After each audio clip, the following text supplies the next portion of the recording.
Mad history को आप 6 parts में क्लासिफाई करिए। अर्ली मेडवल पीरियड, दिल्ली सल्तनत, Mughal empire, Maratha empire, regional states और रिलीजियस मूवमेंट। आपको ये 6 बातें पढ़नी है मैड हिस्ट्री, सिर्फ ये 6 बातें। लेकिन ये 6 बातें छोटी बातें नहीं है, इनके अंदर कई सारे सब टॉपिक्स आपको मिलेंगे जिन्हें आपको डिटेल्ड मैनर में पढ़ना होगा। तो अर्ली मेडवल इंडिया में आपको क्या पढ़ना होता है, एक एक करके मैं आपको बताता हूं कि इनके अंदर आपको क्या पढ़ना है। अर्ली मेडवल इंडिया को आप 2 पार्ट्स में डिवाइड करिए, द किंगडम्स और द इस्लामिक इन्वेजन।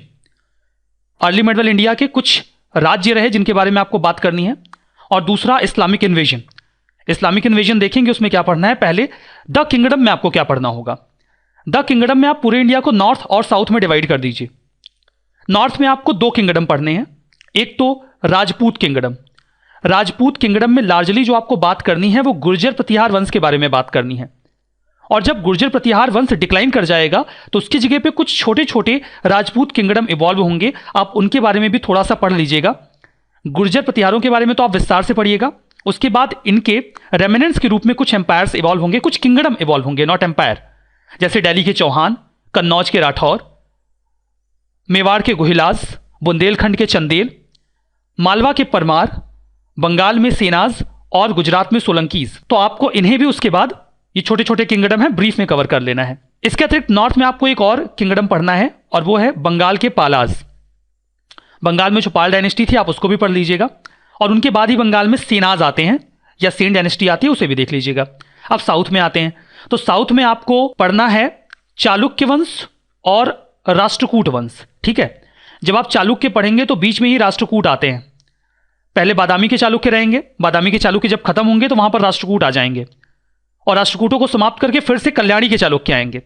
बाकी ईस्टर्न इंडिया में वेंगी के चालुक्य तो जो बादामी के चालुक्य थे उनमें जब पुलकेशिन सेकंड आया था तो उसके समय से ही बने हुए थे। ये जब आप पढ़ेंगे तब आपको डिटेल समझ में आएंगी, ऐसे मैं बोल रहा हूं तो परेशान होने की आवश्यकता नहीं। तो आपको चालुक्य और राष्ट्रकूट पढ़ लेना है। अगर आपने पल्लव वंश को एंशिएंट हिस्ट्री में नहीं पढ़ा है तो आप उसे यहां पढ़ सकते हैं। पल्लवास को अगर आपने एंशिएंट में पढ़ लिया देन इट्स ओके, नहीं पढ़ा है तो उसे भी यहां पढ़ लेना है। बाकी यहां पर यह उम्मीद की जाती है कि चोल, चेर और पांड्य, इन्हें आपने एंशिएंट हिस्ट्री में कवर कर लिया है। हालांकि वो आपको मिलेंगे अर्ली मेडल पीरियड में भी, लेकिन आप इन्हें एंशिएंट में ही पढ़ लेते हैं। ठीक है, तो इस तरीके से द किंगडम का पार्ट आप कवर कर लेंगे। अब आते हैं इस्लामिक इन्वेजन पे। इस्लामिक इन्वेजन को आप 2 पार्ट्स में क्लासिफाई करिए, अरबिक इन्वेजन और टर्किक इन्वेजन या टर्किश इन्वेजन।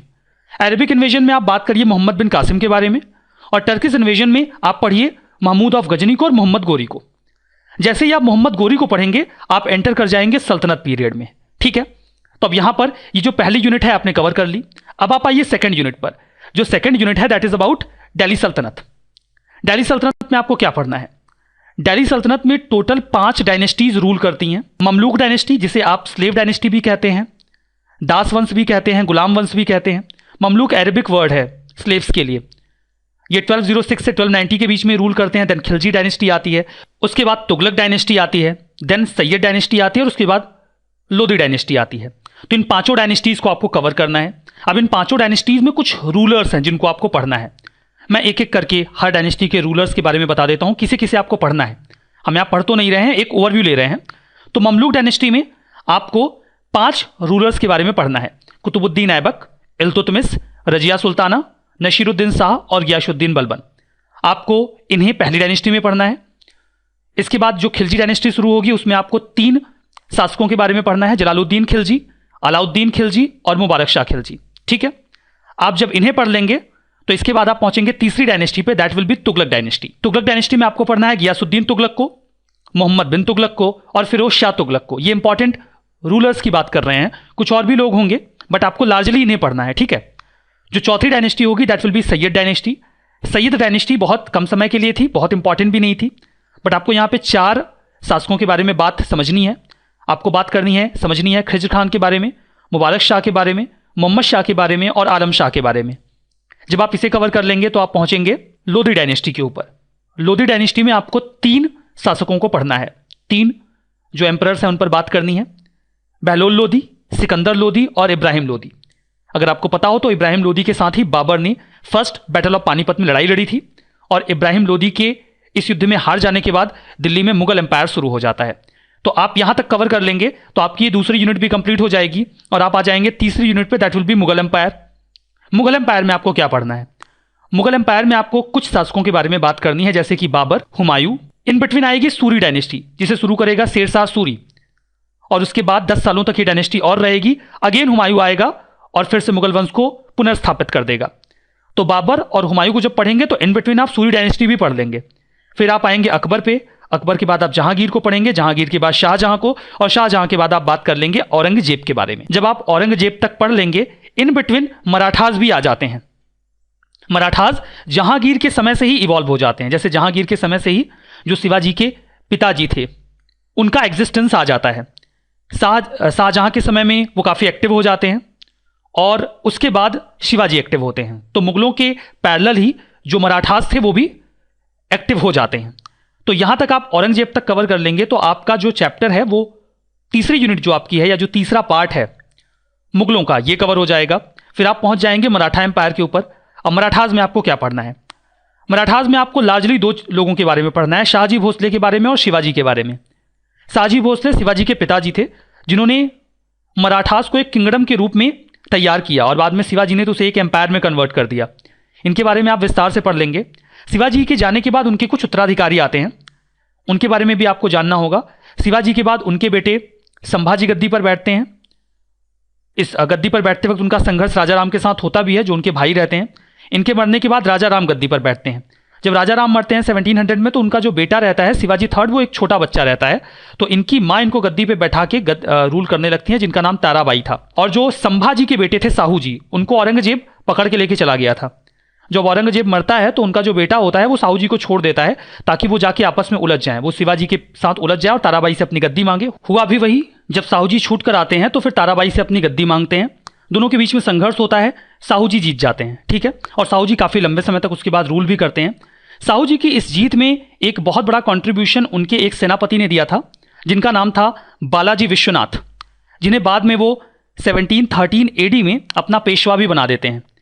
तो बालाजी विश्वनाथ के बाद जब वो पेशवा पद पर आते हैं तो पेशवाओं का युग शुरू होता है, जिसमें पहले शक्तिशाली पेशवा बालाजी विश्वनाथ बनते हैं। उसके बाद जो पेशवा बनते हैं वो थे बाजीराव वन, जिन्होंने 20 सालों तक रूल किया, 41 लड़ाइयाँ लड़ी और किसी भी लड़ाई में हारे नहीं।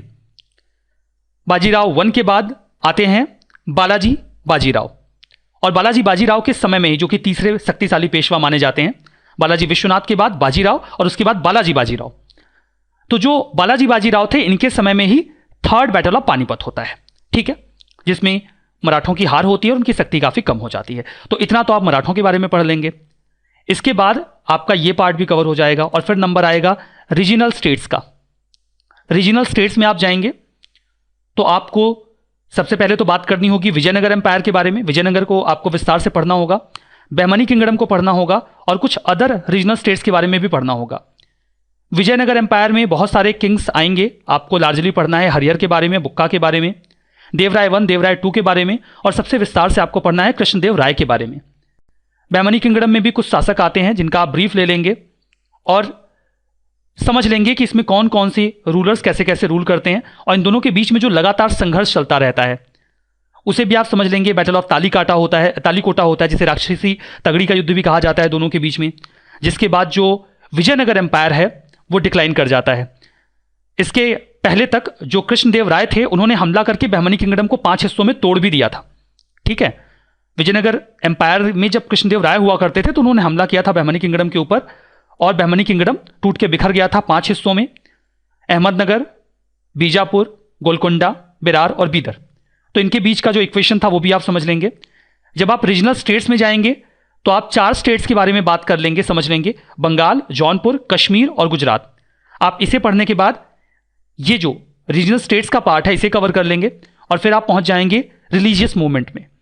रिलीजियस मूवमेंट में आपको 3 रिलीजन के बारे में या उनके मूवमेंट के बारे में बात करनी है, समझना है, सूफी मूवमेंट, सिख मूवमेंट और भक्ति मूवमेंट। इतना करने के बाद जो आपका मैड हिस्ट्री है वो पूरी तरीके से कवर हो जाएगा। तो आपको एक ओवरव्यू मिल गया होगा कि मैड हिस्ट्री में आपको पढ़ना क्या है।